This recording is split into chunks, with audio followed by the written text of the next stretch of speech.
പലിശകളിൽ ഏറ്റവും ചെറിയ പലിശ പോലും സ്വന്തത്തിന് ജന്മം തന്ന ഉമ്മയുമായി വ്യഭിചാരം ചെയ്യുന്നതിന് തുല്യമാണെന്ന് വരെ ഹദീസിലുണ്ട്.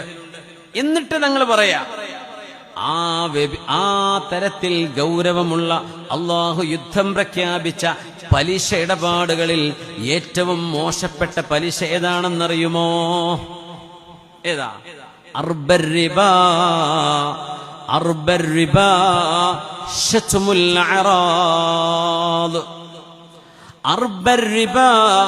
ശത്മുൽ അറാദ്. പലിശകളിൽ വെച്ച് ഏറ്റവും കൂടുതൽ ശിക്ഷ കിട്ടുന്ന പലിശ എന്ന് പറയുന്നത് മനുഷ്യരുടെ അഭിമാനം തളർത്തിക്കളയുന്ന വിധം അവരെക്കുറിച്ച് മോശം പറയലാണത്രേ.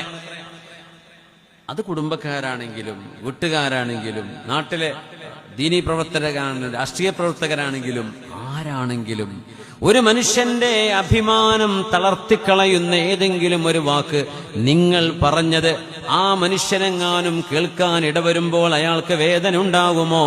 ഉണ്ടാകുമെങ്കിൽ നിങ്ങൾ ചെയ്തത് പലിശ ഉപയോഗത്തിൽ വെച്ച് ഏറ്റവും ഗുരുതരമായ പലിശ പോലെയാണ്.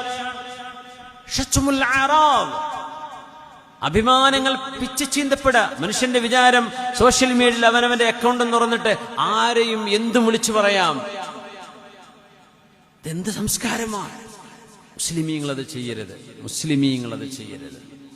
അതൊക്കെ ലൈസൻസ്, ഞങ്ങൾക്ക് എന്തിനും ലൈസൻസ് ഉണ്ടെന്ന് വിചാരിക്കുന്ന പല ചിന്തക്കാരുണ്ടാവും. മുസ്ലിം ഇത് ചെയ്യരുത്.